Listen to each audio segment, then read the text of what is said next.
I wake up in the morning, if you ask me what is driving me, the feeling that if I can just make this the worst that it's going to get, that it's not going to get worse than this, that we're not going to lose even more, that this will not be the start of something so much bigger. Obviously, we are on a mudslide the last year, and we are still holding on because, everyone in the Middle East still has so much more to lose. So it's a year on since October the 7th. How are you coping, Sharon? How's your mum coping? We are okay. I think we made the stronger stuff we thought we were, and we are still effective in the sense that we are working towards the release of hostages all the time. We are helping where we can with the community, etc. But we also feel a huge sense of failure to have returned our loved one, and I think that is really at the heart of all of it. That this is a marking of a day that should never have happened. And how much hope do you hold out to see your dad again? How much hope can you cling to? I think it's impossible not to hope against all hope that he is somehow surviving, but more than that, that he is in a situation where he's not suffering immensely. It's very hard to wish on him this suffering. I can't beg him to stay against all this, against the feeling that everything is collapsing. You say the day should never have happened, and having happened, you would say that the hostages should have been brought home by now. You mentioned failure. Where does the failure lie? You've criticized Netanyahu quite a lot. Where does the failure lie in your view? I think, first of all, I feel a deep sense of failure. I have failed my father. It's not that I didn't try, but maybe I didn't do it in the right way. So I take, in the contract between me and my father, I'm failing. No doubt that at the moment both sides don't want a deal, and it's clear that when both sides wanted a deal happened. Why does Netanyahu not doing what it takes to do it is because of political games, and because he know that it's better to get involved in more wars than to actually release the hostages and go back to a more sane situation. You can't blame yourself, though, Sharon, can you? I mean, it's heartbreaking to hear that. You couldn't possibly control what happens to your dad when all of this is going on, can you? I think my dad was taken just at the point at which he was just a bit older and more frail. And at this point, I'm not there for him. I have not managed to convince the government of Israel, the government here, to do what it takes to return him. His return was not impossible. At some stages, it got harder and harder as more of the leverages were wasted on other things. And we are now at the situation in which it's almost as if people got used to it. It became a kind of normalized situation. We have 101 hostages and life continues.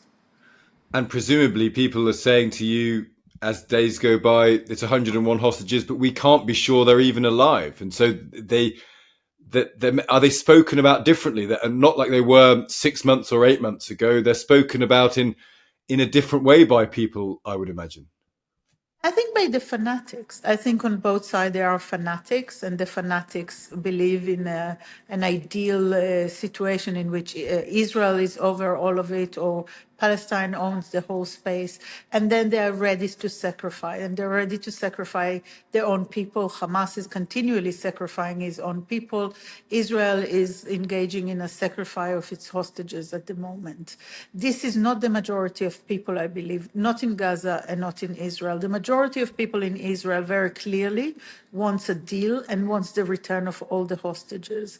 And so what is happening now is that the government is not doing what the people are asking it to do. Has anything changed in the last couple of weeks, Sharon, in your view, with the attacks in Lebanon, the successful military operations when it comes to the walkie-talkies or the pages or the land incursion? The idea of taking on Iran feels to be higher on the agenda. Do you think that Netanyahu is taking the population with him in the last couple of weeks? I think in some way, yes. We have to remember that Iran owns Hezbollah. It's a proxy of Iran. It's sitting on the border of Israel, and on the 7th of October or 8th of October, it joined the war. It's also like a cancer within Lebanon. Most people in Lebanon hate Hezbollah. It's not natural for a country to have a militia which is stronger than its own army. So I am not feeling very sad for Hezbollah. But when I think of it from the point of view of the hostages sitting in a tunnel, if somebody knows what is happening, how does it make them feel? It breaks my heart. Israel had many years to deal with Hamas. It had many years to deal with Hezbollah. It decided not to do the hard choices. Now, on the back of the hostages, we must not let those be the choices we make. Instead, we must now, okay, they've done it, then use it to take the military winning and translate it into diplomatic agreements. You wanted a better position from which to negotiate, you got a better position. Now bring back the hostages. Isn't that the point of all of it?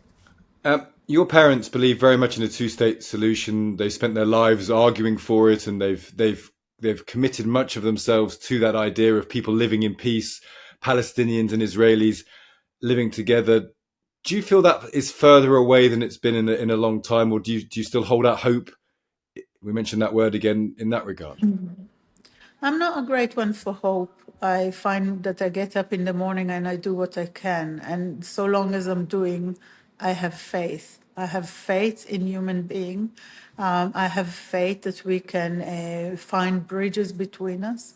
I think we don't always know the whole way, but we know where we start. I think we have to start by acknowledging each other's pain. I think Israel is in deep trauma. I think Palestinians are in deep trauma. And I think we have to ask ourselves what we want. What is our end game?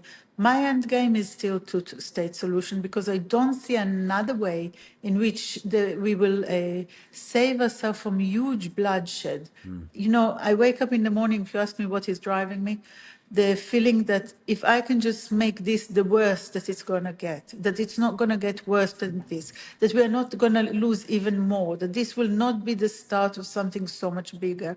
Obviously, we are on a mudslide the last year, and we are still holding on because, you know, everyone in the Middle East still has so much more to lose.